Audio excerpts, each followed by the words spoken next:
Bapak, Ibu, Saudara, dan anak-anakku sekalian, di penghujung bulan persahabatan pada bulan Juli ini, kita akan merenungkan sebuah tema, seorang anak dan murid-murid Yesus, pelayanan intergenerasi.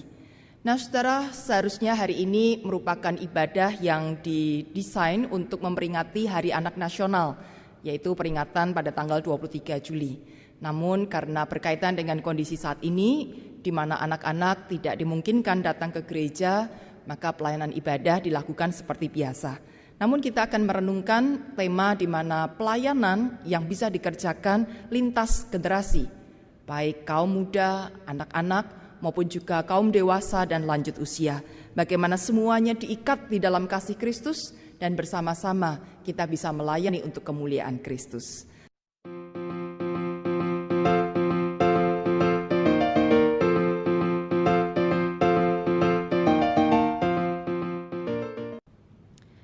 Bapak, Ibu, Saudara, dan anak-anak sekalian, firman Tuhan terambil dari Yohanes pasal 6 ayat 1 sampai 14. Kisah tentang Yesus memberi makan 5.000 orang dengan 5 roti dan 2 ikan.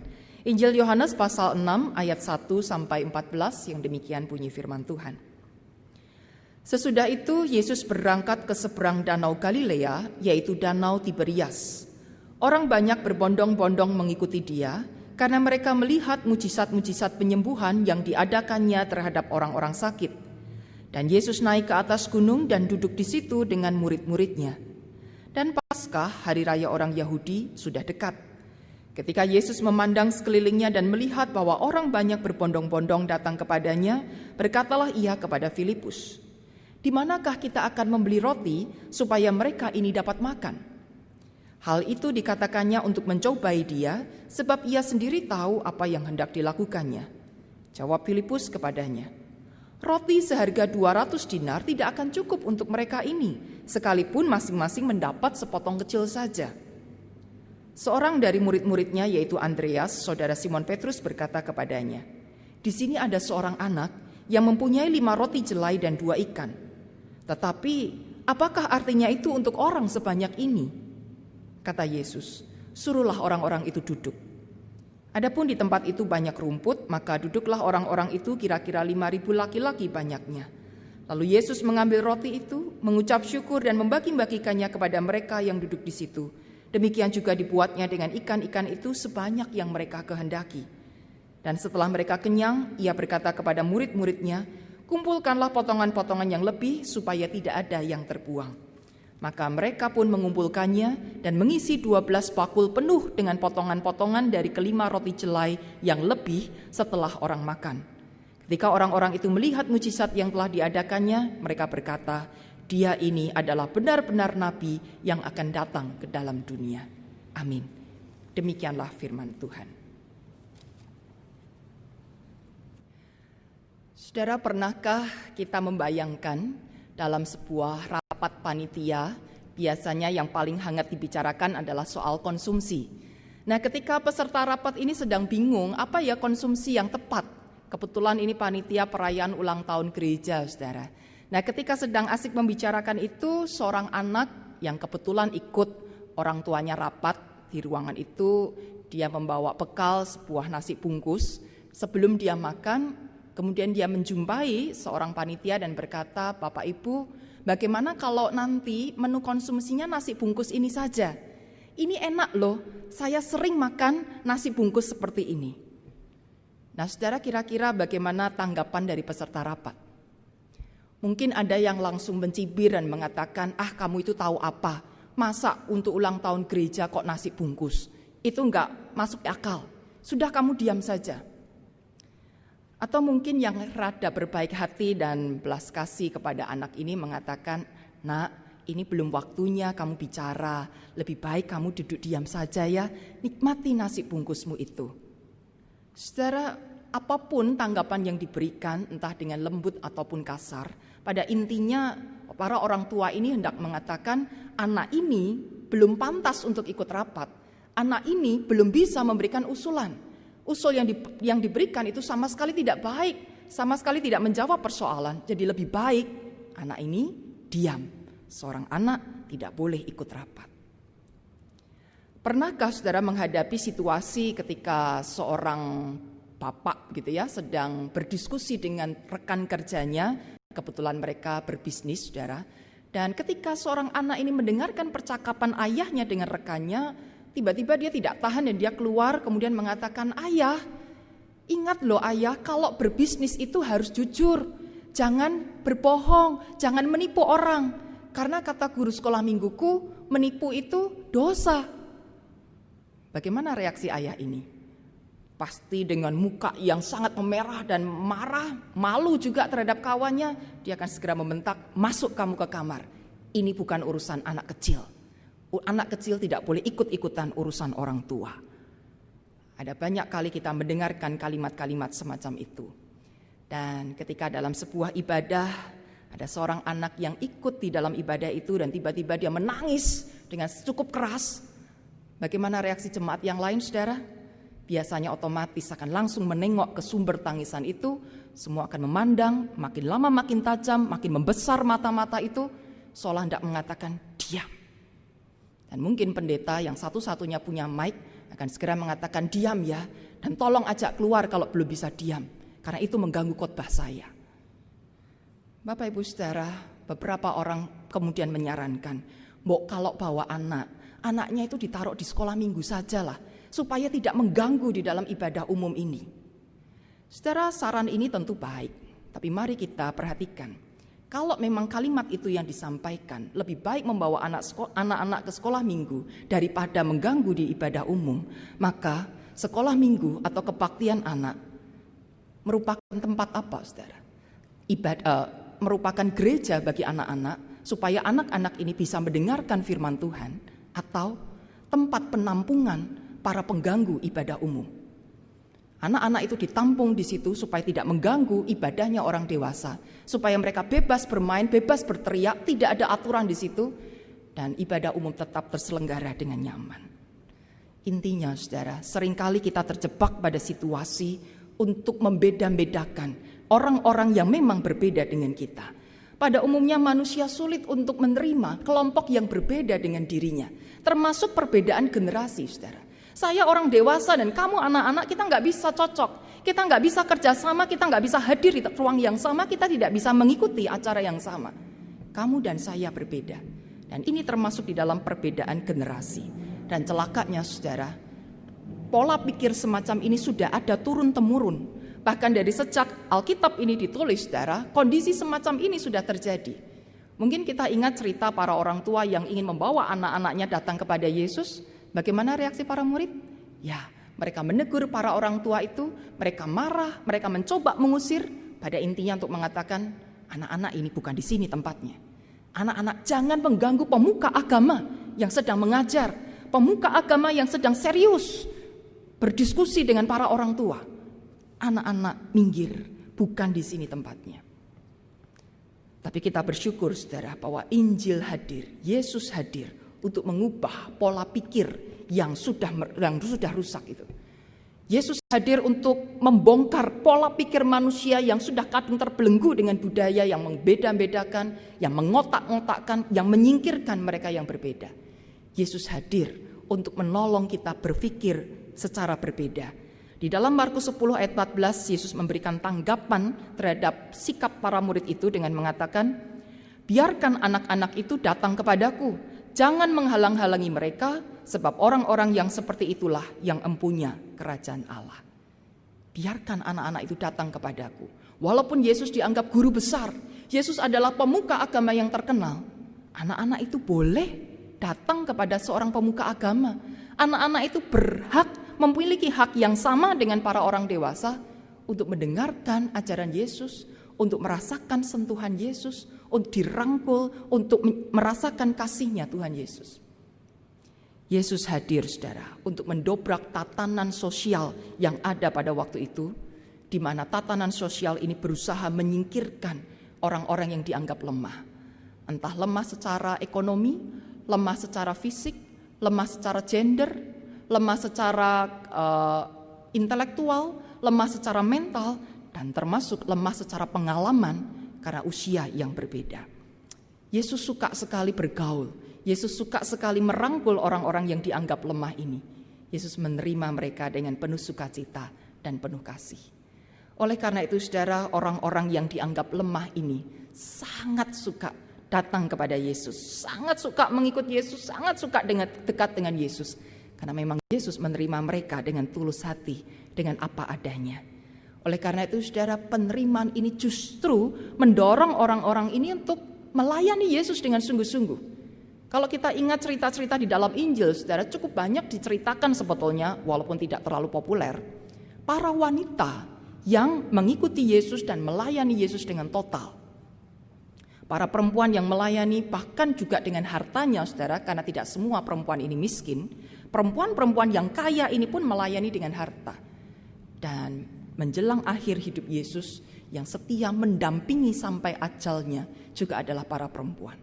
Dan ketika hari Minggu setelah Sabat berlalu, yang pertama kali datang ke kubur Yesus menyaksikan kebangkitan Yesus itu pun para perempuan. Mereka yang dianggap sebelah mata, mereka yang dianggap lemah, yang disingkirkan, ternyata justru memberikan sesuatu yang lebih besar daripada orang-orang lain yang merasa dirinya kuat, yang merasa powerful. Bapak Ibu Saudara, demikian juga dengan anak-anak. Anak-anak pun suka untuk dekat dengan Yesus. Anak-anak pun suka melayani Yesus. Nah saudara, di dalam perikop yang kita baca tadi, Injil Yohanes pasal 6, ada seorang anak. Anak ini tidak terlalu kecil memang. Dikatakan di dalam bahasa Inggris lad, itu anak muda. Nah anak muda ini saudara memberikan bekalnya yang berupa 5 roti dan 2 ikan. Dan menariknya detail cerita ini hanya diceritakan di Injil Yohanes. Matius, Markus, Lukas menceritakan juga peristiwa yang sama, tapi tidak ada catatan tentang anak muda yang berkontribusi di dalam peristiwa 5 roti dan 2 ikan ini. Hanya dikatakan di sini ada 5 roti dan 2 ikan. Tapi sumbernya dari mana, pemiliknya siapa tidak dikatakan. Tapi Injil Yohanes ini saudara dengan cermat menyertakan seorang anak muda yang rela memberikan 5 roti dan 2 ikan ini. Nah, apa yang bisa kita pelajari dari peristiwa ini, saudara? Pemberian 5 roti dan 2 ikan ini merupakan sebuah persembahan yang tulus. Anak muda ini tidak diminta untuk menyerahkan bekalnya. Para murid juga tahulah 5 roti 2 ikan itu buat apa. Jadi mereka tidak akan dengan penuh upaya meminta bekal yang kecil itu untuk diberikan. Tapi anak muda ini berinisiatif, aku punya nih, dan ini akan kuberikan kepada Yesus. Nah Bapak Ibu Saudara, waktu itu juga tidak mungkin diadakan survei. Siapa yang masih mempunyai bekal, silakan dikirimkan. Enggak ada saudara, yang hadir di situ ribuan orang. 5.000 orang itu hanya laki-laki saja, belum perempuan dan anak-anak. Murid Yesus hanya 12 orang. Bagaimana mungkin 12 orang mensurvei ribuan orang di situ? Dan kalau orang-orang ini pun menyimpan makanannya baik-baik, saudara. Kalau anak muda ini menyimpan rapat-rapat bekalnya supaya bisa dia konsumsi sendiri, bisa kok. Tapi anak muda ini memilih untuk menyerahkannya sebagai persembahannya. Ini loh, aku punyanya 5 roti dan 2 ikan ini, tapi aku berikan semuanya. Dia tidak berniat untuk menikmatinya seorang diri supaya dia sendiri yang kenyang sementara orang lain lapar, tapi dia serahkan itu kepada Yesus. Dan saudara, pemberian ini disertai dengan iman yang murni. Anak muda ini tidak banyak pikir, cukup gak ya? Ya pasti sih enggak ya. Tapi dia gak mau pikirin itu, yang penting aku kasih, perkara cukup atau enggak itu bukan urusanku gitu. Ini urusan guruku, pokoknya ini aku berikan 5 roti 2 ikan. Dan saudara tahu 5 roti ini adalah roti jelai, roti murahan, dan maaf, roti atau bahan roti ini adalah biasa digunakan untuk ternak dan memang untuk orang miskin. Mereka disamakan kualitas hidupnya. Jadi anak muda ini adalah anak muda yang tidak punya banyak uang, dia cuma bisa bawa bekal roti jelai yang murahan itu, tapi dia tidak merasa minder. Masa sih aku kasih ini buat Yesus, layak gak ya? Layak gak ya? Karena dia punyanya 5 roti jelai dan 2 ikan kecil, small fish. Ikan kecil yang sudah diawetkan, saudara, bukan ikan kecil yang enak yang sudah dibumbui dengan lesat. Ini ikan yang diawetkan supaya tahan lama untuk dibawa-bawa pergi, saudara. Anak ini tidak berpikir persembahanku tidak layak lah, aku minder, aku gak bisa kasih yang terbaik. Ketika ada kerinduan untuk memberi, maka dia berikan. Yang dia tahu, Yesus pasti mau menerimanya. Seperti halnya Yesus mau menerima orang-orang yang lemah, maka Yesus pun pasti juga mau menerima persembahanku yang kecil ini. Anak ini pun tidak berpikir, aku berikan ini supaya nanti ceritaku terkenal. Gak ada, saudara. Dia gak kepikir itu, bahwa cerita ini akan menjadi terkenal itu dengan dia pemberi 5 roti dan 2 ikannya. Gak ada. Dia pun tidak berpikir bahwa aku berikan ini supaya nanti berkatku lebih banyak lagi, supaya nanti aku dapat roti yang lebih banyak lagi dan ikan yang lebih besar lagi. Enggak, dia belum tahu Yesus mau buat apa, tapi yang dia tahu ini ada sebuah kondisi yang genting, ada sebuah persoalan dan aku punya sesuatu yang bisa aku berikan. Maka ini aku berikan. Sebuah persembahan dari seorang anak muda, saudara, yang seringkali tidak diperhitungkan. Namanya pun tidak dicatat, bahkan Injil yang lain pun tidak mencatatnya. Tapi dia melakukan sesuatu yang luar biasa. Dan kemudian cerita ini menjadi lebih menarik lagi, saudara, ketika persembahan kasih ini dihantarkan kepada Yesus melalui perantaraan seorang murid, yaitu Andreas. Sekalipun Andreas bersikap pesimis, saudara, dia berkata kepada Yesus, ini ada 5 roti 2 ikan, tapi ya apa cukup, tapi ya apa artinya untuk orang sebanyak ini. Ada rasa pesimis, saudara. Tetapi toh Andreas tidak menolak. Dia tidak mengabaikan ketika ada seorang anak mengatakan, ini loh aku punya 5 roti 2 ikan. Andreas tidak mengatakan, itu nggak kepake, itu nggak bisa menjawab persoalan, sudah pergi sana. Enggak, saudara. Andreas menerima itu dan menyampaikan kepada Yesus. Andreas mungkin tidak memiliki iman sebesar anak kecil itu. Tapi toh dia mau menghantarkan itu sehingga 5 roti dan 2 ikan ini bisa sampai kepada Yesus. Nah, saudara, kolaborasi dari 2 generasi ini, kolaborasi intergenerasi ini, saudara, pada akhirnya menghasilkan mujizat yang luar biasa. 5 roti 2 ikan akhirnya cukup untuk memberkati ribuan orang yang hadir pada saat itu. Bahkan ada sisa 12 bakul penuh dengan roti jelai itu. Saudara, Yesus bisa saja melakukan mujizat dengan cara yang lain. Tapi Yesus ingin menguji. Dikatakan tadi sebetulnya ditanya pertama adalah Filipus. Filipus, bagaimana kita bisa membeli roti supaya mereka ini dapat makan.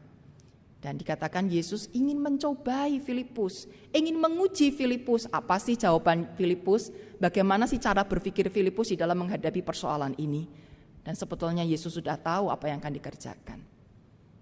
Dan saudara, anak muda ini dan Andreas membuktikan bagaimana mereka melakukan pelayanan, bagaimana mereka memberikan persembahan dari yang sepele, dari yang kelihatannya kecil. Tapi ketika itu dilakukan dengan tulus, Tuhan bisa membuatnya menjadi luar biasa. Tuhan bisa menjadikannya berkat yang berkali-kali lipat yang tidak pernah terduga sebelumnya. Tentu ini menjadi sebuah pembelajaran yang luar biasa bagi kita.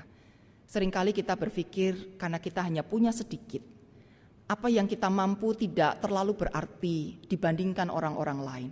Lantas membuat kita memilih untuk diam, membuat kita berhenti. Sudahlah, aku gak bisa pelayanan, aku gak bisa memberi persembahan, ini gak layak, ini gak cukup, dan seterusnya. Tuhan tidak pernah menentukan jumlah tertentu, saudara. Tuhan tidak pernah menentukan kualitas tertentu. Yang Tuhan mau sepenuh hati. Urusan jumlah buat Tuhan mah gampang. Buat Tuhan mau dijadikan berapa kali lipat pun bisa. Tapi Tuhan mau Anda dan saya ini memberikan yang terbaik, saudara. Supaya pelayanan ini bisa terus berjalan. Dari waktu ke waktu, dari keadaan ke keadaan. Di setiap tempat kita bisa melakukan pelayanan ini. Nah, saudara, belajar dari cerita ini, seorang anak muda dan seorang murid Yesus, kita bisa belajar tentang apa yang disebut sebagai pelayanan intergenerasi, yaitu pelayanan yang dikerjakan oleh generasi yang berbeda-beda. Mereka yang mengatakan saya sudah dewasa, saya sudah lanjut usia, atau saya yang masih muda, saya yang masih kecil, saudara, mestinya tidak ada batasan. Bahwa ada peran yang berbeda, itu baik. Ada pembagian tugas, itu baik. tapi bukan berarti menyingkirkan yang satu dan mengagungkan yang lain. Baik tua maupun muda, usia berapapun, mestinya kita bisa melakukan pelayanan bersama-sama. Dan oleh karena itu kita perlu mengembangkan sikap-sikap yang baik, supaya pelayanan intergenerasi ini bisa berlangsung.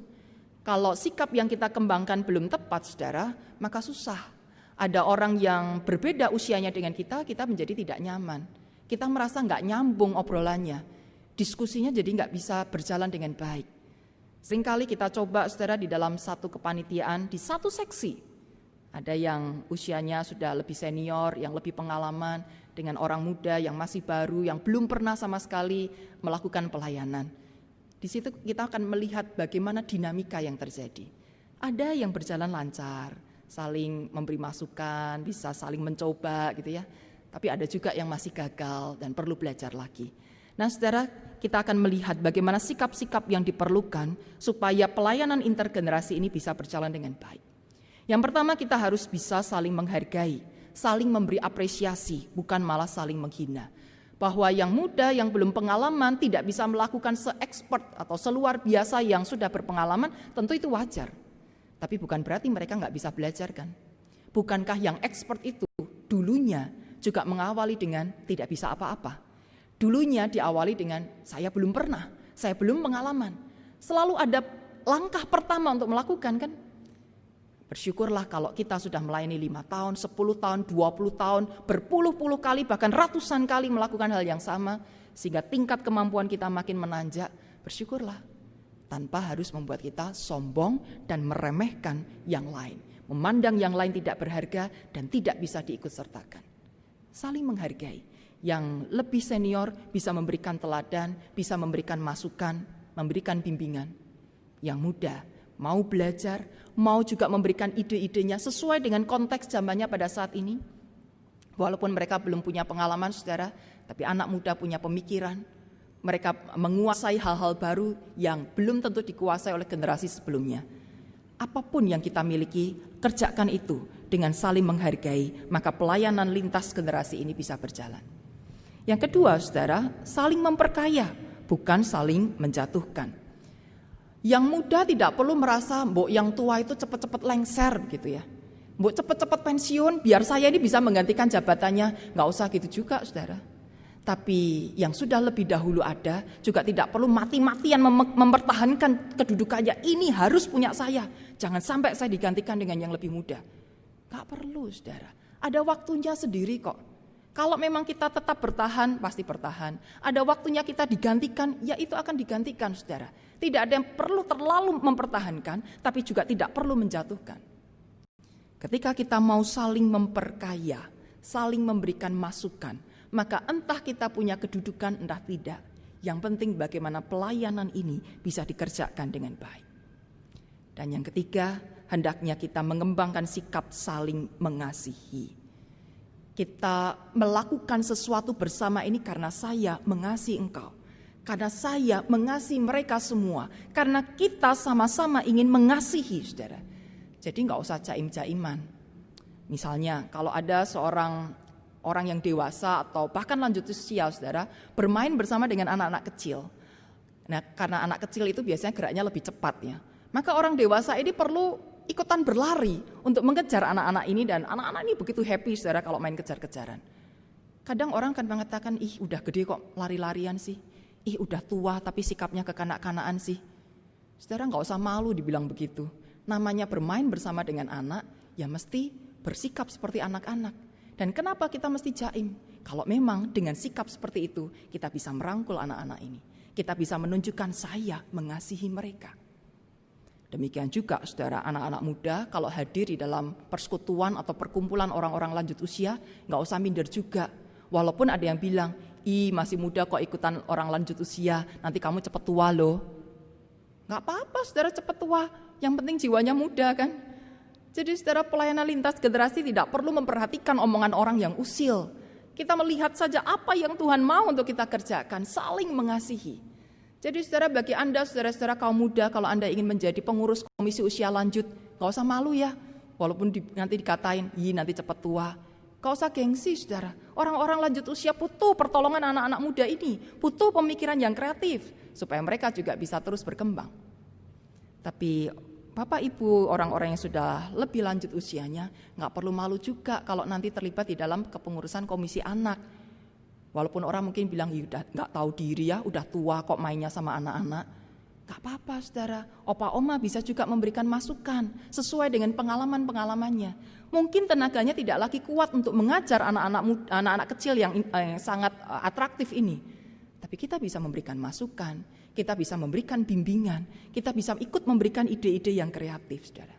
Dan ada banyak hal lain lagi yang bisa kita kerjakan bersama-sama, baik di dalam gereja maupun juga di luar gereja, baik di rumah maupun juga di masyarakat. Pada intinya, saudara, janganlah kita terus terbelenggu dengan sikap saling membedakan dan saling mengkotak-kotakkan. Dalam minggu-minggu ini kita terus belajar bagaimana kita bisa saling menerima satu dengan yang lain, apapun itu jenis perbedaannya. Ketika kita mau saling menerima, maka akan ada banyak hal baik, banyak hal besar yang bisa kita kerjakan bersama-sama. Ini waktunya untuk kita bekerja sama dengan lebih banyak pihak. Waktunya kita membangun jejaring dengan banyak kalangan. Bukan lagi waktunya bekerja sendiri. Bukan lagi waktunya terkotak-kotak. Kiranya ketika kita belajar dari firman Tuhan ini, kita bisa mengerti apa yang Tuhan kehendaki. Dan bagaimana kita terus bertumbuh mengembangkan pelayanan gereja dengan saling merangkul, saling memperkaya, saling menghargai, dan saling mengasihi. Kiranya Tuhan memberkati kita semua dan menolong kita. Amin.